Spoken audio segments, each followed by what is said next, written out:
travers la direction des arts, on a un programme adapté au contexte actuel. On est en plein Ramadan et un carême. Donc on a un programme axé sur une série d'activités autour de causeries et de ndogu le soir. Et dans la matinée, on a assisté à une série de prestations de ce qu'on peut appeler du théâtre de rue. Les acteurs, en concertation avec le centre culturel, on a arrêté d'organiser une série de spectacles théâtraux à la gare routière, au marché, et également des programmes déconcentrés au niveau des autres localités, notamment à Faoun, à Koussi, à Marsassoum et à Goudomp. On n'a pas travaillé sur un thème spécifique, on a plutôt échangé avec les acteurs de la région et les acteurs ont travaillé sur des thèmes de sensibilisation par rapport aux préjugés qu'on retrouve souvent au niveau de la gare routière. Et c'est comme ça qu'ils ont débattu, qu'ils ont abordé des spectacles allant dans ce sens, mais aussi au niveau du spectacle qui a été organisé au marché. Et les thèmes ont abordé les questions de la cherté de la vie et du contexte aussi actuel voilà, au niveau du marché. Donc du coup, ils ont pu échanger avec les usagers, les passants, pour offrir un spectacle en pleine rue et aborder des thèmes et aussi offrir au public de ces deux localités, de ces deux espaces, un spectacle de théâtre. C'est vrai que les téléfilms ont pris vraiment le dessus sur le théâtre traditionnel, effectivement. On doit juste dire théâtre, parce que le théâtre, c'est la scène, c'est le rapport entre des acteurs sur une scène et devant un public.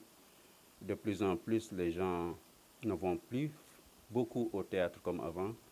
Donc du coup, on a assisté vraiment à une expansion des téléfilms. La plupart des acteurs et des producteurs sont orientés vers ces outils, mais ça permet aussi de développer l'audiovisuel et je crois que c'est une bonne chose aussi. Mais le théâtre, les acteurs du théâtre sont en train de se mobiliser pour tout faire aussi pour que le théâtre puisse continuer d'exister parce que c'est un art à part et il a aussi son importance.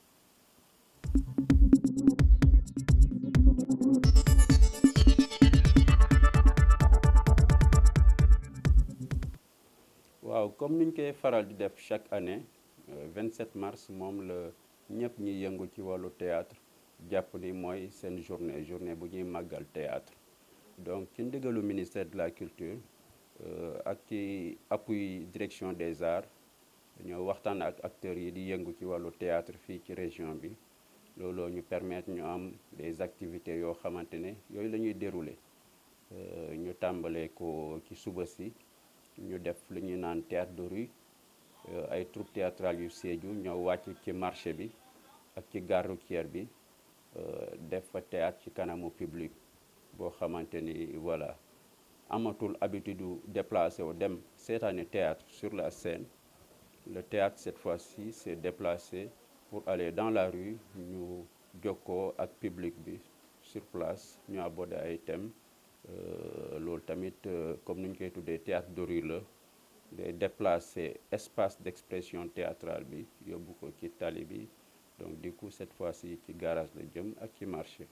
ñun dañoo adapté wu ak xalaat bi jógee ci waxtaan bi ñu am ak acteurs yi yëngu ci wàllu théâtre fii ci Sédhiou donc bi ñu waxtee ak ñoom thème bi ñu retenir mooy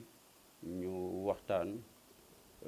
ci cadre pièces yi ñuy présenté ñu aborder thème situation gare routière yi préjugés yi fa nekk ci ñëpp ñuy liggéey ci gare routière muy apprentis yi ak chauffeurs yi ak coxeurs yi acteurs théâtre yi ci thème boobu la ñu def seen pièce au niveau de la gare routière bi ñu fa jógee ñu dem marché ñu aborder thème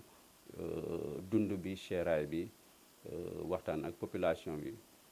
aborder thème boobu loolu tamit mooy thématique bi acteurs yi retenir te boobu lañu déroulé au niveau du marché. Téléfilm yi di daw nii day permettre tamit audiovisuel bi gën a développé wu n'empêche que théâtre bi tamit ñi ciy yëngatu ñu ngi continuer di béy seen waar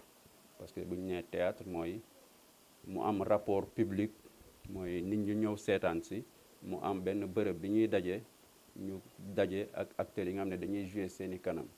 c'est vrai que loolu at yi mujj xaw na dellu ginnaaw waaye gis nañ ne acteurs yi yëngu ci wàllu théâtre ñu ngi gën a góorgóorlu pour que loolu gën a ñëwaat moo taxit ñun ci programme ren bi